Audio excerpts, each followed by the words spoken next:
Bom dia, galera. Bom dia a todos os polos, bom dia a todos conectados. Sejam bem-vindos a mais uma aula do nosso canal Educação. Sejam bem-vindos a mais uma aula de geografia. E aí, galera, tudo bem com vocês? Lembram do último conteúdo que nós trabalhamos? Olha, gente, na última aula, né, na quarta-feira, exatamente aquele dia no qual nós temos o primeiro horário, né, a abertura, nós começamos a trabalhar a divisão do trabalho na agropecuária. E hoje nós vamos dar continuidade com esta temática, certo? Hoje nós vamos dar continuidade, nós vamos trabalhar ainda a parte teórica e vamos trabalhar a parte relativa a exercícios, ok? Primeiramente, antes de partir aqui para o nosso slide, deixe-me ver quem é que está conectado. Renan, meu amigo, coloque aí, por favor, por gentileza, coloque aí a nossa lista, né? Nossa lista de polos aí do IPTV. Olha só, nós temos aí conectados os polos de Canavieiras, né? Conectado aqui com a nossa aula. E Eliseu Martins. Galerinha, obrigado pela presença de vocês, tá? Sejam bem-vindos ao nosso canal Educação. E aí, sem mais delongas, né? Vamos partir para o nosso slide, né? Já que uma hora, né? Na prática mesmo, né? No decorrer com a aula, passa bem rápido, tá? Então, nós temos que aproveitar o máximo possível, né? Nós temos que tirar o máximo proveito, ok? Para que você, aluno aí do nosso canal Educação, saia ganhando. Olha só, gente, no nosso slide inicial, nós temos aqui breves informações acerca da nossa aula, né? Destacando aqui o nome deste amigo de vocês, tá? Francisco Souza. Tá? O seu professor de geografia, a nossa disciplina, a nossa bela e linda geografia, nos ajudando a compreender a relação sociedade e natureza. E o nosso conteúdo, a divisão do trabalho na agropecuária, tá? A data de hoje, olha só, né? A nossa primeira aula do mês de setembro, né? Setembro chegou. Que seja um mês com muita saúde, com muita paz, com muita alegria, tá? Muita felicidade e um mês de muita produtividade, de muito conhecimento, né? Que nós possamos ganhar em termos de conhecimento. E aí no slide seguinte, galera, nós temos o nosso roteiro, o nosso itinerário a ser seguido hoje, destacando como conteúdo, né? Como objeto do conhecimento, a divisão do trabalho na agropecuária, né? Nós vamos dar continuidade. E os objetivos da nossa aula de hoje, né? Mais especificamente, o objetivo é identificar o papel, né? Ou seja, vocês vão saber identificar o papel das inovações tecnológicas, da comunicação, das redes informacionais no modo de vida rural, tá? Nós vamos ter resolução de questões, né, durante a nossa aula, assim como vai ter uma atividadezinha, ou seja, uma questões para vocês resolverem em casa. Tranquilo? Olha só o nosso próximo slide, destacando como tópico aí o quê? Relações de trabalho no campo. No decorrer da história brasileira, né, as relações de trabalho no campo, galera, estiveram sempre relacionadas, olha só, gente, estiveram sempre relacionadas às diferentes formas de exploração da força de trabalho e de acesso à terra. Então, no início, por meio da escravidão e posteriormente pela dificuldade de garantir ao agricultor livre as condições para a aquisição da terra. Lembra da Lei de Terras, né? A Lei de Terras de 1850, que infelizmente, né, foi colocada exatamente para dificultar o acesso a terras, né, por parte daqueles desprovidos, né, daqueles que não tinham recurso, já que essa lei tornou a terra, tornou o acesso à terra, né, algo que só poderia ser atingido mediante o quê? Pagamento. E aí imagina só, aquele escravo recém-liberto, não tinha dinheiro, não tinha recurso. Aquela família que de origem, né, desde suas origens já pobre. e aquele imigrante recém-chegado, também sem recursos. Então, essas pessoas, né, tiveram acesso à terra dificultado, ou melhor, impedido, né? Impedido, tá? Devido à criação aí dessa lei. Então, veja que no decorrer da história brasileira, né, as relações de trabalho no campo, elas estiveram sempre relacionadas às diferentes formas de exploração da força de trabalho e de acesso à terra. Então, observe que no início, por meio da escravidão. E, posteriormente, pela dificuldade de garantir ao agricultor livre as condições para a aquisição da terra. Tá? E aí, detalhe, vamos até destacar com mais ênfase aqui, e na atualidade. Esse quadro, galerinha, infelizmente, tá? Esse quadro pouco se alterou. Na atualidade, esse quadro pouco se alterou. Para compreender como se processam essas relações, devemos considerar prioritariamente como se apresentam as condições aí de propriedade da terra, que nós vamos estudar com mais profundidade em outros encontros, né? Aquela questão de latifúndio, minifúndio, tá? Latifúndio em uma determinada área, latifúndio em outra área, a questão da nossa estrutura fundiária, que vai ser objeto de uma aula específica, ok? Olha só, nas grandes empresas rurais, né, há proprietários individuais ou grandes conglomerados, né, empresas, né, que atuam aí explorando o meio rural, né?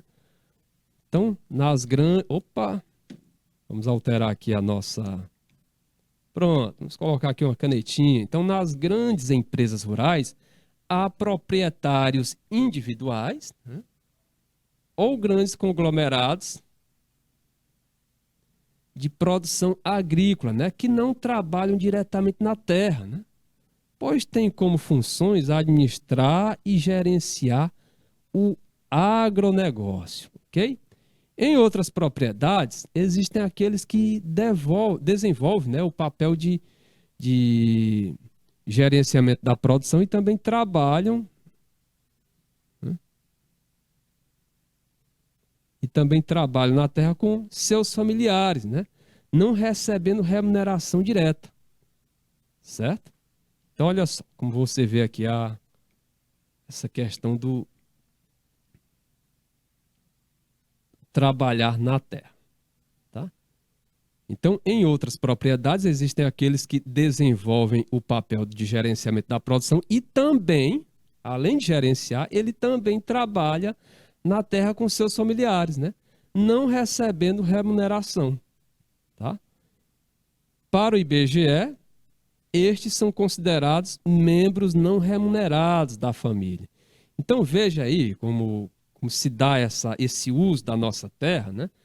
Então, as grandes empresas rurais, né, há proprietários individuais ou grandes conglomerados, né, de produção agrícola, né, grandes empresas multinacionais de produção agrícola, né, que não, olha o detalhe aí, esses proprietários individuais, né, esses donos de grandes conglomerados de produção agrícola não trabalham diretamente na terra, né, pois tem funções o quê? A função dele ele é do alto escalão, né? É a parte ali que fica atrás do birô. A função dele é o quê? Administrar e gerenciar o agronegócio. Já em outras propriedades, né, existem, ou seja, aquela que representa a maioria, porém possui a menor fatia de terras, existem aqueles que desenvolvem o papel de gerenciamento da produção, também desenvolvem o papel de gerenciamento de produção, mas também trabalham na terra. E além de trabalhar na terra, junto com os seus familiares, ou seja, não tem vida mansa. Ele não fica lá atrás do birô gerenciando, tá? Ele não fica lá atrás no escritório gerenciando, né? Não. Ele gerencia e ele também trabalha, e seus familiares não têm vida mansa não, também vão trabalhar, né? Ou seja, e também trabalham na terra com seus familiares, não recebendo remuneração direta, né? Estes são considerados membros não remunerados da família. Então, gente, o trabalho no campo é realizado por pequenos proprietários, né? O trabalho no campo também é realizado por pequenos proprietários, poceiros, e membros de comunidades quilombolas, né? Em todos esses casos, o trabalho tem como propósito sustentar as famílias que se encontram, né, envolvidas no processo de plantio e colheita, né, em pequenas propriedades, né, ou seja, subsistir. Aí, se sobrar um pouquinho, vende.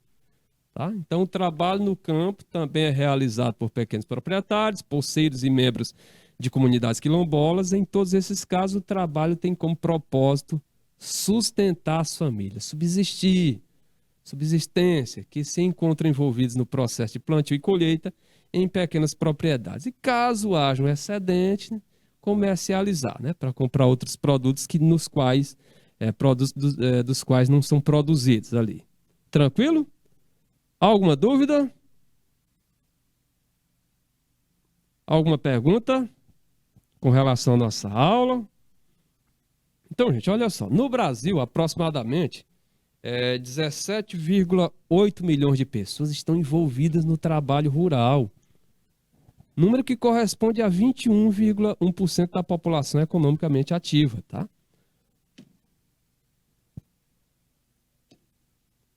Então, veja só. No Brasil, aproximadamente 17,8 milhões de pessoas estão envolvidas no trabalho rural, número que corresponde a 21,1% da população economicamente ativa do país, né, da PEA. Tá? Já que vocês sabem que a população economicamente ativa ela é formada por pessoas que trabalham no setor primário, que é o que nós estamos destacando no momento, né? Esses 21% é referente à PEA, que trabalha no setor primário, mas também tem aqueles que trabalham no setor secundário, indústria, construção civil, aqueles que trabalham no setor terciário, comércio, serviços, tá? E aí, no caso aqui do nosso país, né, a maior parte da população ela não trabalha, né, no setor primário, tá? A maior parte da população do nosso país ela trabalha no setor terciário, ou seja, comércio e serviço. O trabalho no campo não se desenvolve de maneira homogênea, igual, né? Existem diversas formas de relação, tá? E aí, dentre essas diversas formas de relação, nós vamos conhecer algumas, né? Já no próximo slide. Então, observe que o trabalho no campo, tá? É muito importante que você saiba disso, que o trabalho no campo ele não se desenvolve de maneira homogênea, né? Existem diversas formas de relação, tá?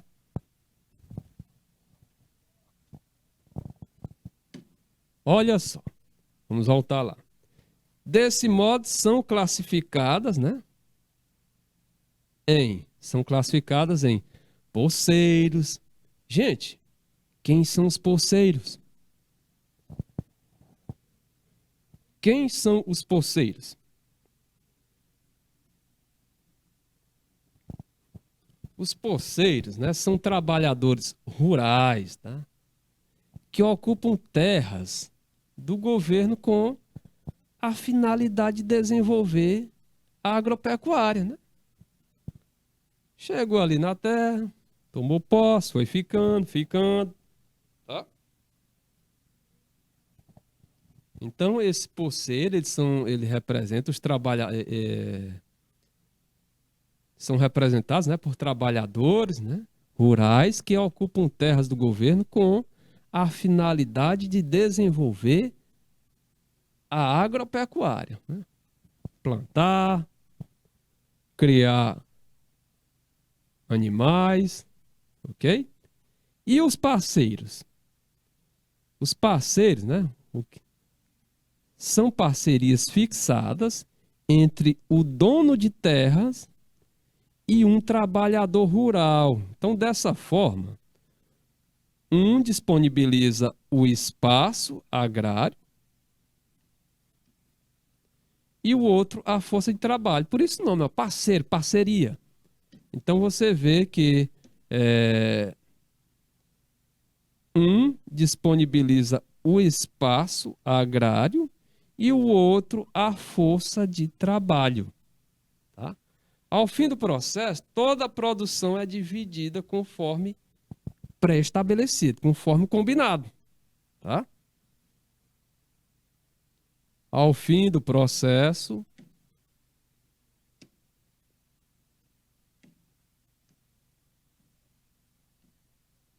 toda a produção é dividida, né, conforme acordo pré-estabelecido, conforme o que nós combinamos, para determinar o percentual que cabe a cada uma das partes. Ok? Então, olha só. Se for metade, é o meeiro. Se for um terço, terceiro. Tá? Então é assim que se dá parceria. Então, os parceiros são parcerias fixadas entre o dono de terra, né, o dono, e um trabalhador rural. Então aí você vê que o dono da terra ele disponibiliza o espaço, o substrato, né, o solo, onde vai ser plantado, e o outro a força de trabalho. Porém, eles fazem um acordo anteriormente, estabelecendo o quê? Estabelecendo o percentual que cabe a cada um, que pode ser meio a meio, ou pode ser um terço para um e a outra parte para o outro. Certo? Tranquilo? Então, olha só. No nosso próximo slide, agora nós vamos destacar os pequenos proprietários, tá? Então, gente, os pequenos proprietários, eles são pequenos produtores rurais que atuam em sua terra, geralmente com o quê? Com mão de obra familiar, né? Isso marca muito essa classificação aqui, pequeno proprietário. Que tipo de mão de obra é utilizada? A mão de obra familiar, certo? A produção gerada na propriedade subsistir, né? A produção gerada na propriedade é destinada ao abastecimento da própria família, subsistir. E um eventual excedente, né? Dependendo aí das condições climáticas, né? Dependendo de alguns fatores, pode não ter tanto excedente. Ou pode não ter excedente, né? Pode dar mesmo só para alimentação, né? Para o básico. Então, e o excedente é comercializado no mercado local.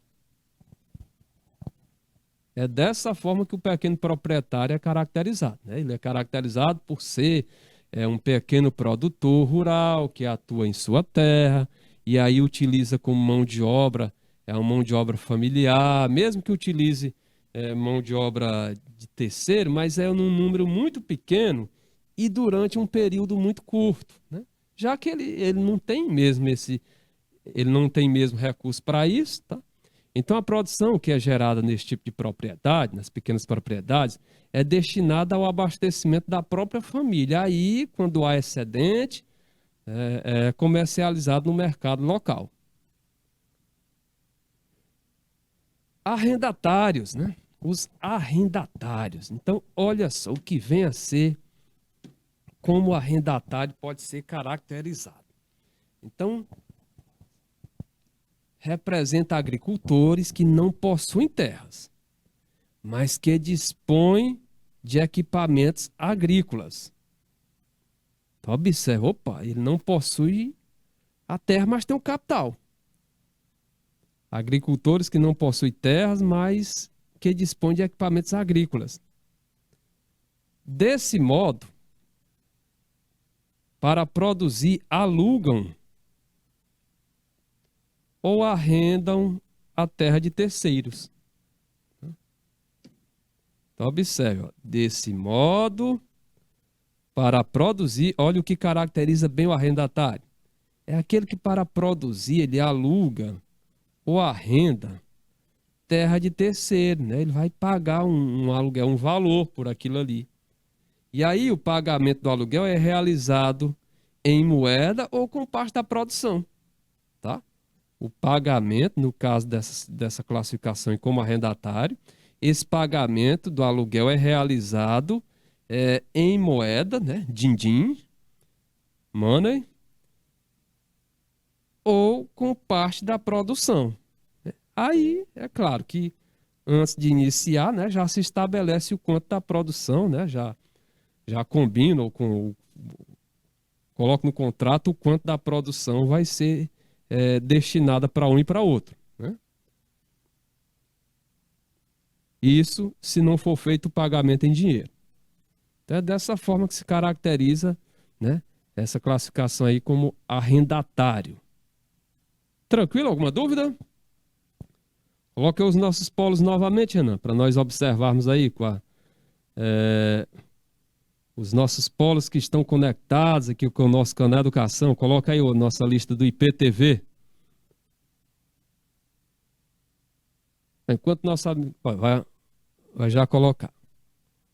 Olha aí, né, os nossos amigos, né, de Canavieiras e Eliseu Martins, tá?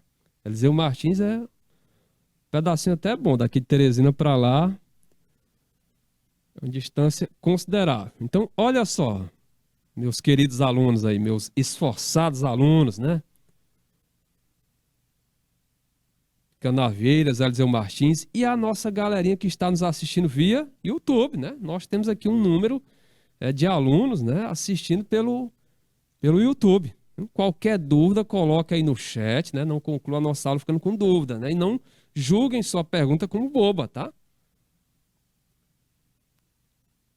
Afinal, sua dúvida pode ser a dúvida de um outro colega.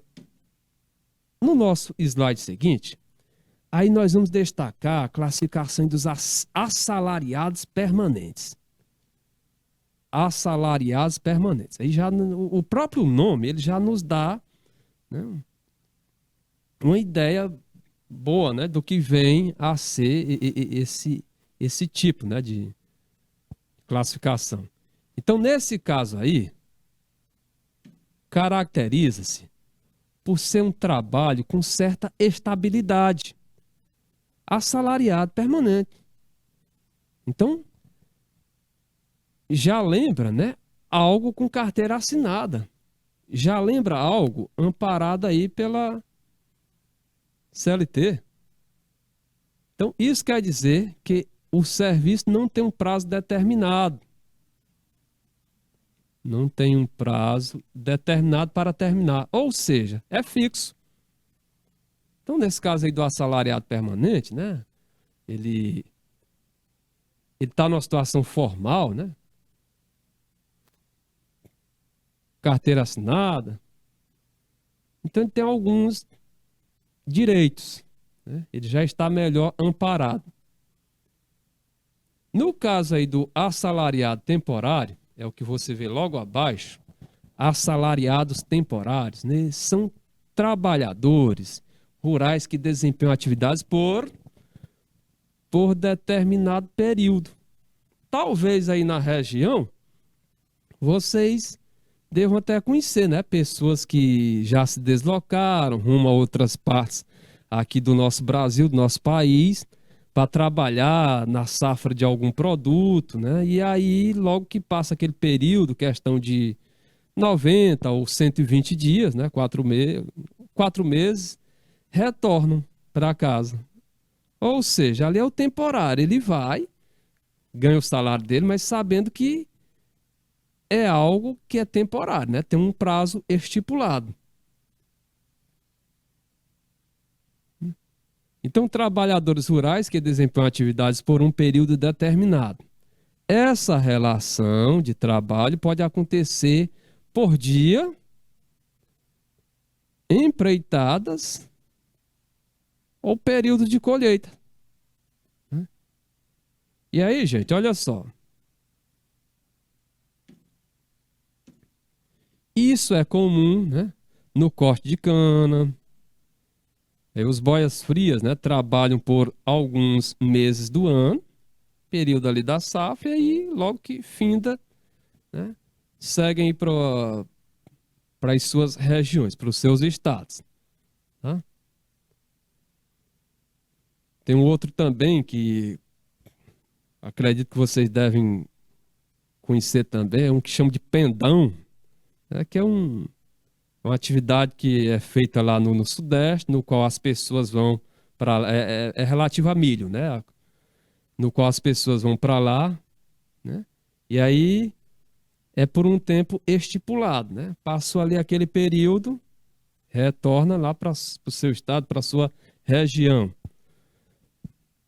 Bem, com, com relação, né? Já falamos aqui dos assalariados permanentes e dos assalariados temporários. Agora o destaque é os não remunerados.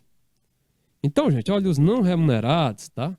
Eles correspondem ao trabalho realizado muitas vezes pelo grupo familiar.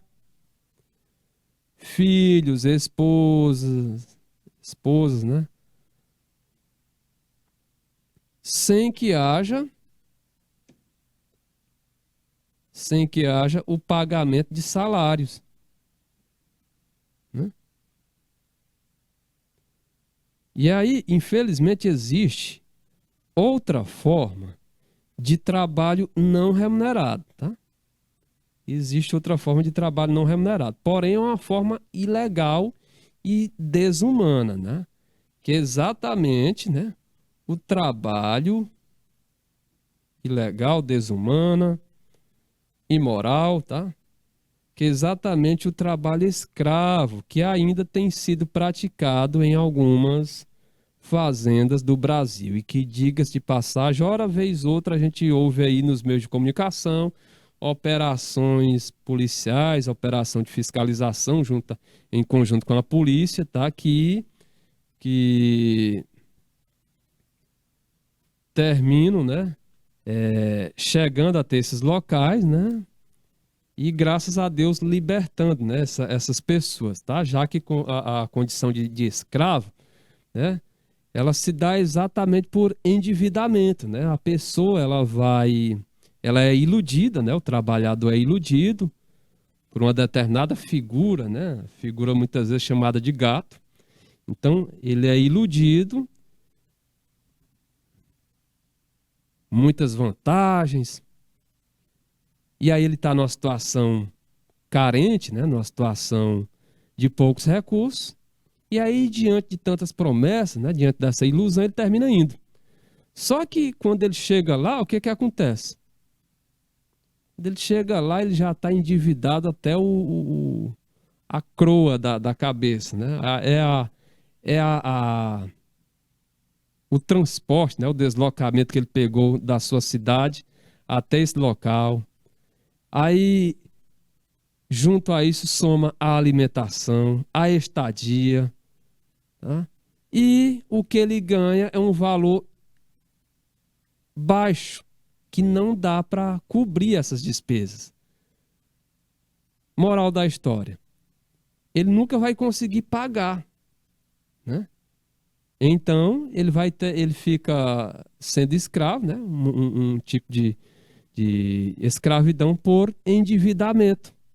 Mas isso é algo feito mesmo de forma proposital, né? Para que ele fique dessa forma, tá? É algo feito propositalmente. E aí o que ele ganha nunca cobre essas despesas. Pelo contrário, né? Vai sempre aumentando, tá? Ah, eu quero ir embora. Não, você não vai embora não, não é assim não. Lá é vigiado, né, por jagunços, capangas, né, armados, né, que aí impedem a saída dessa pessoa, né? Vive em condições desumanas, de pouca higiene, tá? Infelizmente é o que caracteriza o trabalho escravo, que hora vez outra nós observamos aí nos meios de comunicação, operações que terminam, né, terminam interrompendo esse tipo de situação, tá? Olha só, no nosso próximo slide, nós temos aí, apesar das condições inadequadas de trabalho em diversos estabelecimentos rurais da região sudeste, Então, apesar aí das condições inadequadas de trabalho em diversos estabelecimentos rurais da região sudeste, né, onde está São Paulo, Rio, onde está Minas, o Espírito Santo.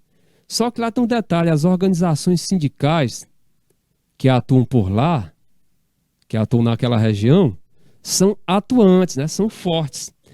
E aí eles têm conseguido intervir a fim de melhorar, né, condições do trabalhador rural, né, condições de trabalho da população rural.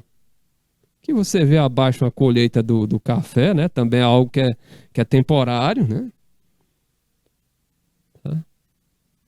Mas o destaque é esse, né? Que nessa região do Brasil, em decorrência desses sindicatos serem mais fortes, eles conseguiram, né? Por meio de sua atuação, eles conseguiram melhorar as condições de trabalho dessa população rural.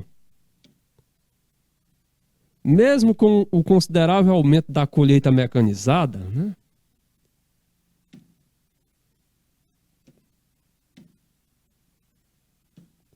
Mesmo com o considerável aumento da colheita mecanizada, a mão de obra temporária, por ser muito barata, ainda é indispensável em diversas regiões do país, como aqui no nosso Nordeste. Mas não é todo o Nordeste não, viu? Vocês vão já saber qual é a parte do Nordeste. Então, olha só.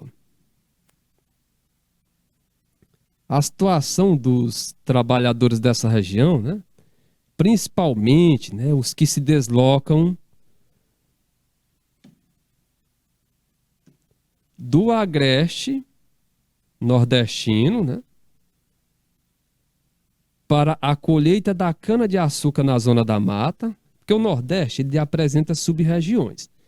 Então nós temos a zona da mata, que é uma sub-região do Nordeste que fica mais próxima, que fica próxima ao litoral, né, junto ao litoral. Nós temos o agreste, né, que é logo depois, né, logo depois dessa zona da mata, e nós temos o sertão, que inclusive é a área maior, né, é uma área mais, é uma área árida, né, pouco chuvosa, e nós temos o meio norte, né, que inclusive o meio norte é a área onde está o Piauí e o Maranhão. Né? No caso, né, da colheita da cana-de-açúcar, o plantio da cana-de-açúcar, né, a zona da mata é ideal, né, exatamente devido às condições climáticas, né, dessa sub-região do Nordeste. Então, observe que,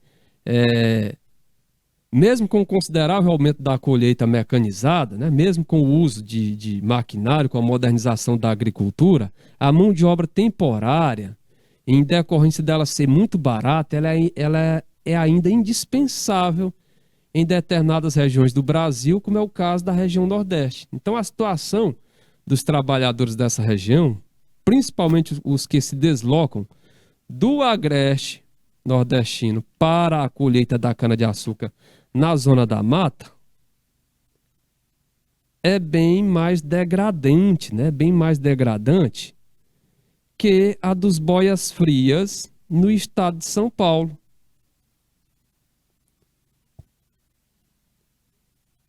Aí entra aquela questão, nessa área que você vê aí em destaque em vermelho, o sindicato ele não é forte como na área lá no sudeste do Brasil. Não é tão atuante como lá no sudeste do Brasil, tá? Então olha só, essa população vive em condições desumanas, né? O que você está vendo aí em destaque em vermelho, né? Vive em condições subhumanas, né? Em acampamentos provisórios que se estendem nas bordas, né, das rodovias, né? Aqui na imagem você vê aí um trabalhador trabalhando aí nesse corte da cana, tá?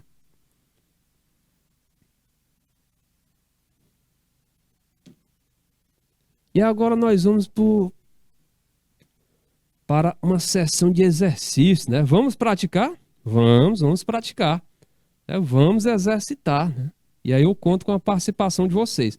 Olha só, A segunda questão, vocês lembram que na última quarta-feira, né, a nossa primeira aula que nós temos às quartas-feiras, nós iniciamos este conteúdo e aí no finalzinho nós resolvemos, né, nós trabalhamos uma questão, tá? E aí hoje nós temos, né, a continuidade, né? Ou seja, essa segunda questão diz o seguinte: a respeito dos efeitos da mecanização do campo, assinale a alternativa o quê? Incorreta. Então você vê 4 alternativas, 3 são corretas. Porém, o que a questão pede é exatamente aquela que é a incorreta. Então, olha só. Letra A. O processo de mecanização do campo possibilitou a inserção de novas e avançadas práticas agropecuárias. Será que é incorreto isso? A respeito dos efeitos da mecanização do campo. Será que a mecanização do campo ela não contribuiu para isso? Claro que contribuiu, né, gente? O processo de mecanização do campo possibilitou a inserção de novas e avançadas práticas agropecuárias, né? Isso aqui é verdadeiro. Mas a questão pede a incorreta. Só esse destaque, né? Letra B. Destacam-se 2 processos de modernização do campo ao longo da história. A Revolução Agrícola e a Revolução Científica. Letra C. A modernização do campo substituiu a mão de obra e provocou desemprego. Letra D. Houve intensificação do êxodo rural com a modernização do campo, visto que, por causa do desemprego, muitas pessoas migraram das zonas rurais para as zonas urbanas em busca de novas oportunidades de trabalho. E aí, galera, meus amigos aí de Canavieira, de Eliseu Martins, meus amigos que estão nos assistindo pelo pelo YouTube, qual é a alternativa correta?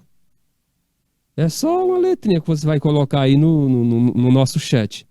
Letra A, ou melhor, letra A já descartamos, né? Ficaram aí 3. Ainda ficou mais fácil ainda. A probabilidade de acertar ainda é maior. Letra B, C ou D? Letra B, C ou D de dado? E aí, gente?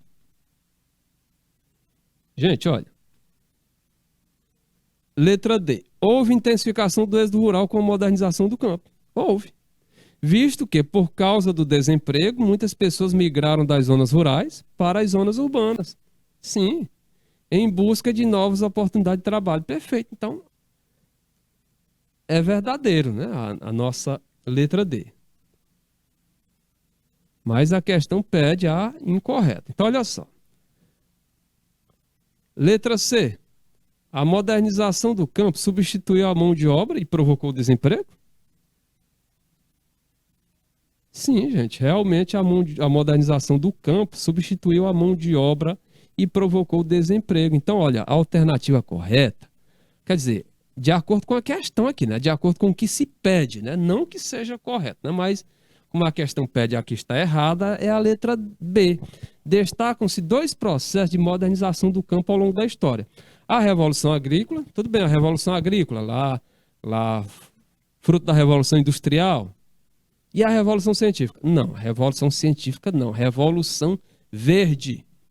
Revolução Verde que introduziu aí várias tecnologias no campo, né? Contribuiu para a modernização do campo. Então, a alternativa correta para a nossa segunda questão é a letra B de bola. Tranquilo? Vamos lá? Terceira questão, galerinha. A mecanização agrícola, a concentração fundiária, mecanização agrícola, máquinas realizando trabalho que antes era feito por humanos. Todo aquele maquinário lá que você já deve ter visto, né? Ou pessoalmente, né? Ou naquelas imagens daqueles programas que falam do meio rural, né? Ou seja, colheitadeiras, adubadoras, né? Semeadoras. Então, a mecanização agrícola a concentração fundiária, concentração de terras, tá? Concentração fundiária, concentração de terras nas mãos de um pequeno grupo. Aquele grupo mais abonado. Infelizmente que já tem e aí passa a ter mais. E a mudança das relações de trabalho na agricultura brasileira foram responsáveis, foram responsáveis por 4 dessas 5 alternativas. Mas tem uma que não, que esses 3 elementos aí não foram responsáveis, né? Vamos já saber. Então, letra A. Será que esses fatores acima, será que eles foram responsáveis pelo intenso processo de êxodo rural? A mecanização agrícola, a concentração fundiária e a mudança das relações de trabalho? Foi, gente. Foi responsável, sim, pelo intenso processo de êxodo rural. Será que foi responsável pelo surgimento dos boia-frias? Foi responsável pelo surgimento dos boia-frias, tá? Foi responsável pelo surgimento dos boia-frias. Ficaram as letras C, E e D de dado. Letra C, E e D de dado. Será que foi responsável pela metropolização acelerada? Professor, mecanização agrícola, concentração fundiária, mudança nas relações de trabalho, metropolização acelerada? Sim. Afinal de contas, esses fatores aqui, eles contribuíram para o êxodo rural. A grande quantidade de pessoas que saiu do campo e iam para as cidades, né? Contribuiu aí para ocasionar essa metropolização acelerada, tá? Isso aqui também é verdadeiro. Ficarem as letras C e E. Tá fácil agora, né, gente? C e E.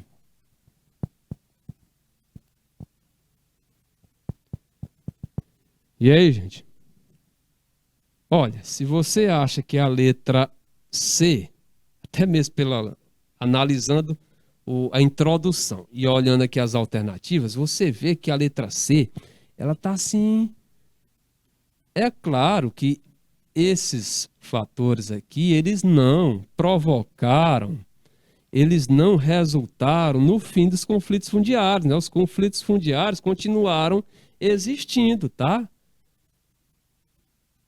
É a letra C, que é a alternativa, né, que responde, né, a nossa terceira questão. A mecanização agrícola, a concentração fundiária e a mudança das relações de trabalho na agricultura brasileira foram responsáveis, exceto, menos pelo fim dos conflitos fundiários, né? Mas foi responsável pelo intenso processo de êxodo rural, pelo surgimento de boias frias, pela metropolização acelerada, pelo fim do regime de colonato, né? Ok? Próxima questão, né? Quarta questão. Né? Quarta questão da nossa aula de sexta-feira. Vocês aí já doidos para que encerre, né? Porque querem entrar logo aí no fim de semana. Mas amanhã é sábado letivo, né? Já foram avisados, não foram? Foram. Eu vi a cartela aqui quando eu cheguei, exposta aí para que vocês fossem informados. Então amanhã, 3 de setembro, é sábado letivo, referente a que dia? Referente à quinta-feira, né? Aquelas aulas que vocês assistem nos dias de quinta-feira, vocês vão assistir amanhã, ok? Vamos voltar para a nossa resolução de questões? Olha só. A nossa quarta questão diz o seguinte, galera. O desenvolvimento do capitalismo no campo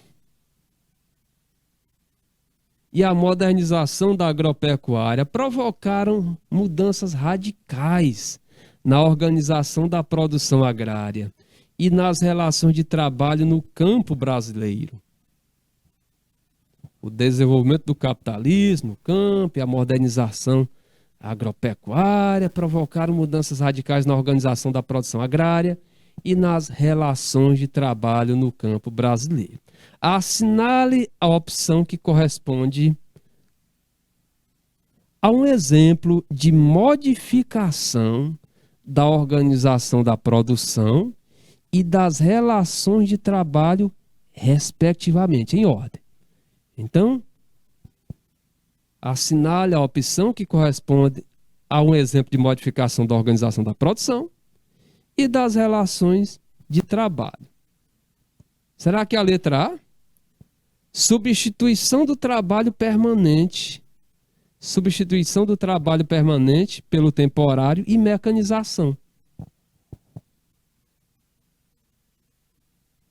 Letra B. Compactação do solo e utilização de boias frias. Modificação, observe aí, assinale a opção que corresponde a um exemplo de modificação da organização da produção e das relações de trabalho.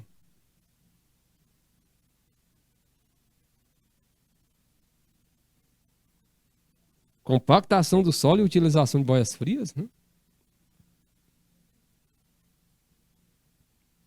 Letra C. Especialização da produção e proletarização do trabalhador rural. Qual é a letra D? Emprego do trabalho assalariado e utilização de insumos industriais. Letra E. Redução do sistema de parceria e uso de sementes com melhoramento genético. E aí, galera?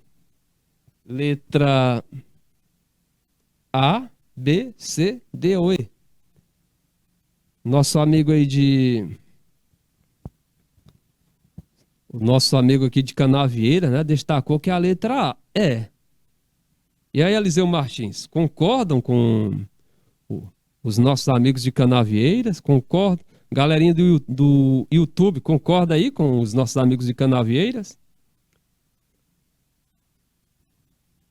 Será que a letra E? Redução do sistema de parceria e uso de sementes com melhoramento genético.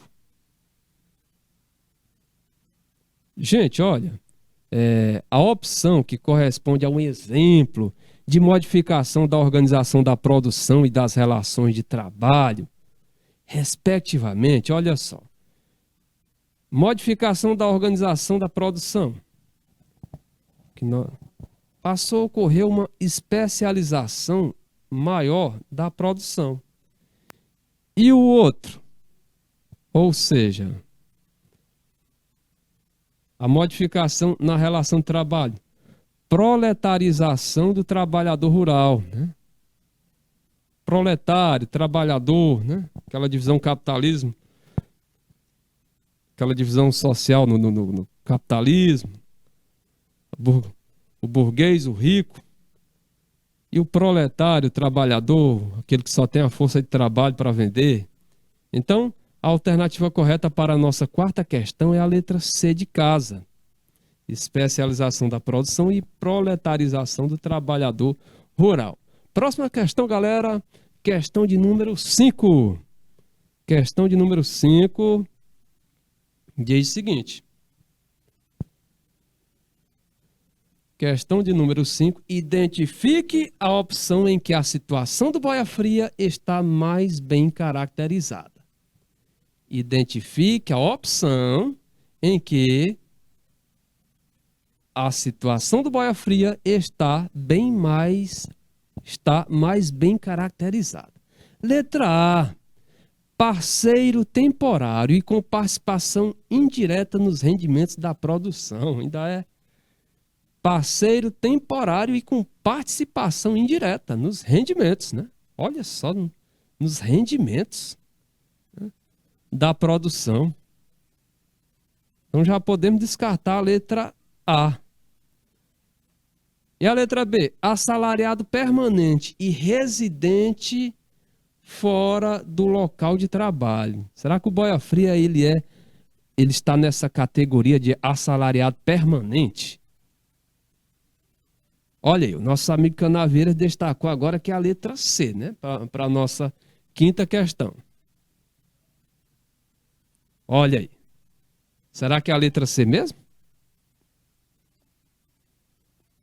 Vamos analisar aqui as demais.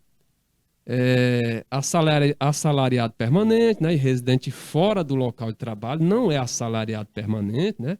Já podemos descartar a letra B de bola. Letra D, trabalhador sazonal, né? Que vem em determinados períodos do ano, né? Residente na própria propriedade, residente na propriedade com participação nos lucros da colheita. Ainda tem participação em lucro da colheita. Infelizmente, né? Olha só, como os nossos amigos de Canavieiras colocaram ali no chat, né? A alternativa correta, a letra C. É o trabalhador temporário, sim, enquanto trabalha, enquanto tem a safra ali, né? Enquanto está a colheita. Sem vínculo empregatício e remunerado por sua produtividade. Se cortar pouca cana, o dinheiro baixa o dinheiro, né? Cai o valor, né? O salário. Próxima alternativa, ou não, próxima questão, gente, né? Já respondemos aí a quinta, letra C, como bem colocaram aí os nossos amigos de Canavieiras. Agora vamos para a nossa sexta questão. Sexta questão, ainda temos um tempinho ainda. A sexta questão, meus amigos, diz o seguinte, né? Leia o texto a seguir, né? Ela é uma questão de um vestibular, né? Vestibular aqui da Universidade Federal do Rio Grande do Sul. Leia o texto a seguir. Constitui um regime de trabalho que se baseia na escravidão por dívida. Jovens, geralmente filhos de agricultores pobres, que não têm condições de alimentar a família na entre-safra, são recrutados por agenciadores, né? Que os transportam para fazendas distantes. Dão um adiantamento em dinheiro para a família do jovem, iniciando aí sua dívida, né? Iniciando aí sua dívida. Este texto caracteriza... E aí, gente? Este texto caracteriza... Letra E, o boia fria. Letra D, o morador de sujeição. Letra A, a grilagem.